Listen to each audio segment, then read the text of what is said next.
Tea கடை kitchen சொந்தங்களுக்கு வணக்கம் ஃப்ரெண்ட்ஸ். நம்ம இன்றைக்கி ஒரு சூப்பரான ஸ்நாக்ஸ் ரெசிபி தான் பார்க்க போகிறோம். இது என்னென்னு பார்த்தீங்கன்னா கல்கல். நார்மலாக இந்த கல்கல் ஸ்நாக்ஸ் பார்த்தீங்கன்னா இனிப்பில் பண்ணுவாங்க. ஆனால் இன்றைக்கி நம்ம டிஃப்ரெண்ட்டாக காரத்தில் பண்ண போகிறோம். ஏன்னா காரமான ஸ்நாக்ஸ் அப்படின்னாலே நம்மளோட டீ கடை கிச்சன் தான் உங்கள் எல்லாருக்குமே ஞாபகத்துக்கு வரணும். ஈவினிங் டைமில் மழை பெய்யும் போது இந்த மாதிரி ஒரு கல்கல் ஸ்நாக்ஸ் போட்டு சாப்பிட்டுக்கிட்டே ஒரு டீ சாப்பிட்டோம் அப்படின்னா அதோட டைமே வேறு மாதிரி இருக்கும். நல்லா கலகலன்னு இருக்கக்கூடிய இந்த கல்கல் ஸ்நாக்ஸை எப்படி செய்யலாம் அப்படிங்கிறத வாங்க நம்ம ஈஸியாக பார்க்கலாம்.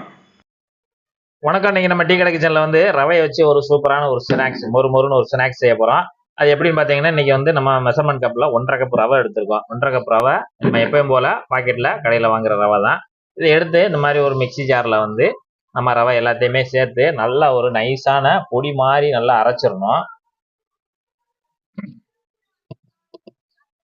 இப்போ நம்ம ரவையை வந்து நல்ல ஃபைன் பவுடராக அரைச்சிடணும். 2-3 தடவை ஒரு 2 நிமிஷம் 3 நிமிஷம் நல்லா சுத்த விட்டு நல்லா பவுடராக அரைச்சிடணும். ரவை வந்து நெருன்னு இருக்கும்ல, அந்த அளவுக்கு நெருன்னு இல்லாமல் நம்ம எப்படி அரிசி மாவு இருக்கும் அந்த மாதிரி பரபரன்னு இருக்கிற அளவுக்கு நல்லா அரைச்சி எடுத்துடணும். அரைச்சி எடுத்து இந்த மாதிரி நம்ம பிசைறதுக்கு தோதான ஒரு பாத்திரத்தில் சேர்த்துக்கோங்க. நல்லா அரைச்சி வச்சாச்சு ரவையை. இப்போ இதுக்கு தேவையான பொருட்கள் என்னன்னு பார்த்தீங்கன்னா ஒரு 1/2 டீஸ்பூன் போல் தூள் உப்பு, சீரகத்தூள் ஒரு 1/4 டீஸ்பூனு, மிளகுத்தூள் ஒரு 1/4 டீஸ்பூனு, பெருங்காயத்தூள் ஒரு 1/4 டீஸ்பூனு, இந்த மாதிரி மிளகா வத்தல் நல்லா இந்த மாதிரி 1 டீஸ்பூன் போல் நல்லா நொறுக்கி 1-2 நொறுக்கிட்டு அதையும் நம்ம இதில் உள்ள சேர்த்துக்கலாம். கருவேப்பிலை ஒரு 2 கொத்தை எடுத்து நல்லா பொடுசாக வெட்டிடுங்க. நல்லா நைஸாக பொடுசாக வெட்டி கருவேப்பிலை அதையும் உள்ள சேர்த்துருங்க.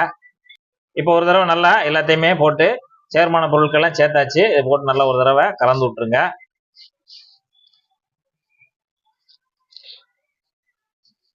இப்போ நல்லா இந்த மாதிரி கலந்த பிறகு 1 டேபிள் ஸ்பூன் நெய் இல்லைன்னா பட்டர் எதுனாலும் சரி, எது இருக்கோ அதை சேர்த்துக்கங்க.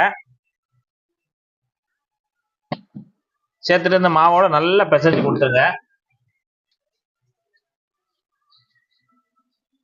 இந்த ரவை மாவோட சேர்த்து நல்லா பிசைஞ்சு கொடுத்துருங்க.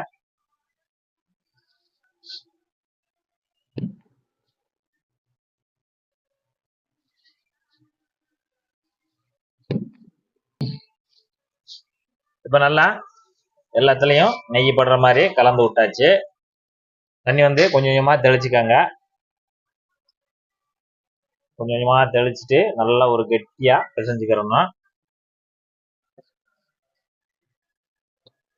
தண்ணி தேவை தக்கனதான். நம்ம ரவை வந்து நல்லா புதுசா அந்த ரவையை வந்து நல்லா மிக்சியில் போட்டு நல்லா பவுடர் பண்ணிடணும்.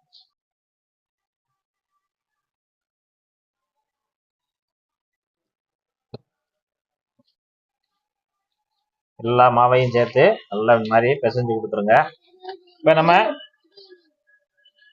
இப்போ வந்து கொஞ்சம் கொஞ்சமாக தண்ணி சேர்த்து நல்லா இந்த மாதிரி பிசைஞ்சுக்கிறணும். கிட்டத்தட்ட ரொம்ப ரஃபாலாம் பிசையக்கூடாது. ஏன்னா வந்து ரவை வந்து நமக்கு ஒரு 20 நிமிஷம் நம்ம ஊற வைக்கணும், ரெஸ்ட் விடணும். அப்படிங்கும்போது கொஞ்சம் இந்த மாதிரி கொஞ்சம் நெழுநெழுன்னு பிசைஞ்சுக்காங்க. ஏன்னா அது ஊறி வரும்போது நமக்கு அந்த டைட்டாக கரெக்டாக கிடைக்கும். இப்போ இந்த அளவுக்கு நல்லா பிசைஞ்சிட்டு இது ஒரு 20 நிமிஷம் நல்லா ஒரு மூடி போட்டு ஊற விட்டுருங்க. இப்போ இந்த மாதிரி ஒரு பாத்திரத்தில் வச்சுட்டு நல்லா ஒரு 20 நிமிஷம் ஊறட்டும், மூடி போட்டு வச்சுருங்க. இப்போ நமக்கு நல்லா மாவு பிசைஞ்சு கிட்டத்தட்ட ஒரு 20 நிமிஷம் நல்லா ஊறிடுச்சு. இப்போ ஊறிடுச்சு. அந்த ஊறின மாவு மறுபடியும் எடுத்துட்டு லேசாக ஒரு தடவை நல்லா பிசைஞ்சு கொடுத்துக்கிறணும். நல்லா ஒரு தடவை பிசைஞ்சு கொடுத்துக்கோங்க. இப்போ நம்ம வந்து இந்த மாவை வந்து நம்ம ஒரு டிசைனாக உருட்டி எடுக்க போகிறோம். அதுக்கு நம்ம இந்த போர்க்கு ஒரு ஸ்பூன் மாதிரி அதில் நம்ம கொஞ்சமாக மாவை இந்த மாதிரி எடுத்துக்கோங்க. சின்னதாக இந்த மாதிரி இந்த அளவுக்கு மாவு எடுத்துக்கிட்டு லேசாக அந்த மாதிரி உருட்டிக்கோங்க. உருட்டிட்டு இந்த போர்க்கு மேலே இப்படி வச்சுட்டு அடிப்பகுதி வந்து பிடிக்க வேண்டாம், மேற்பகுதியை மட்டும் இந்த மாதிரி அழுத்தி கொடுங்க. அழுத்தி கொஞ்சம் நைஸாக அழுத்தி கொடுங்க. கீழே வரைக்கும், மேலேருந்து கீழே வரைக்கும் இப்படி நைஸாக அழுத்தி கொடுங்க. கொஞ்சம் இலசாவும் அழுத்தி கொடுத்துருங்க. அவ்வளோதான். இந்த மாதிரி அழுத்தி கொடுத்துட்டு இந்த ஒரு முனையை அப்படியே லேசாக அப்படி தூக்கிட்டு உருட்டி விடுங்க. அப்படியே இந்த மாதிரி உருட்டி விட்டிங்கன்னா இந்த மாதிரி ஒரு டிசைனாக வரும். இதை எடுத்து இது மாதிரி எல்லாத்தையும் உருட்டி நம்ம தனியாக ஒரு தட்டில் எடுத்து வச்சுக்கலாம். இப்போ நல்லா டிசைனாக அந்த மாதிரி எல்லாத்தையுமே நம்ம உருட்டி ஒரு பிளேட்டில் வச்சுக்கணும். இப்போ நம்ம எண்ணெயில் பொரிச்சு எடுக்க போகிறோம். இப்போ எண்ணெயோட சூடு பார்த்தீங்கன்னா மீடியமாகவே இருந்தால் போதும். ஏன்னா அது பொறுமையாக கொஞ்சம் திக்னஸாக இருக்கனால பொறுமையாக நம்ம மெல்ல வேக வச்சு நல்லா எடுக்கணும். அதனால மீடியமான ஹீட்டில் வச்சுக்கோங்க. இப்போ நம்ம எண்ணெய் இந்த அளவுக்கு முங்குற அளவுக்கு இருந்தாலே போதும். எண்ணெய் இப்போ நம்ம எண்ணெயில் எல்லாத்தையும் போட்டாச்சு. நல்லா அப்படியே எண்ணெயில் பொருள்னு வெந்துக்கிட்டு இருக்கு. லேசாக கலந்து விடுங்க. அவ்வளோதான். நல்லா நுரை வந்து நல்லா வெந்துக்கிட்டு இருக்கு. இப்போ நம்ம போட்ட உடனே நல்லா முழுன்னு நுரை வந்து வெந்துக்கிட்டு இருந்துச்சு. இப்போ நல்லா கொஞ்சம் நேரம் ஆன உடனே அப்படியே எல்லாம் நுரையெல்லாம் கொஞ்சம் கொஞ்சமாக அடங்க ஆரம்பிச்சிருச்சு. அப்பப்போ லேசாக இந்த மாதிரி கலந்து விட்டு போயிட்டே இருங்க. இப்போ நம்ம கிட்டத்தட்ட இதை போட்டு ஒரு 5 நிமிஷம் இருக்கும். 5 நிமிஷத்துல நல்லா அந்த மாதிரி அந்த நுரையெல்லாம் நல்லா அடங்கி இந்த அளவுக்கு, அதாவது இந்த அளவுக்கு நல்லா சலப்பெல்லாம் அடங்கின உடனே இப்போ நமக்கு ரெடி ஆயிடுச்சு. இந்த சமயத்தில் எல்லாத்தையுமே அரைச்சி எடுத்துடலாம்.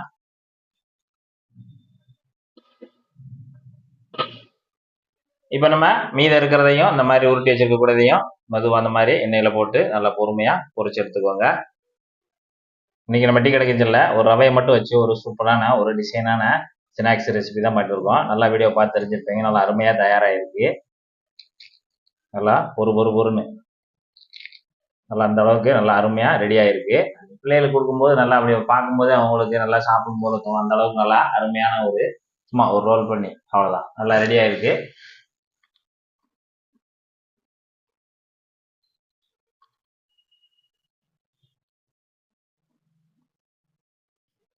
ரவையில் எப்படி ஒரு ஸ்நாக்ஸா நல்லா அட்டகாசமா இருக்கு. மொறு இருக்கு.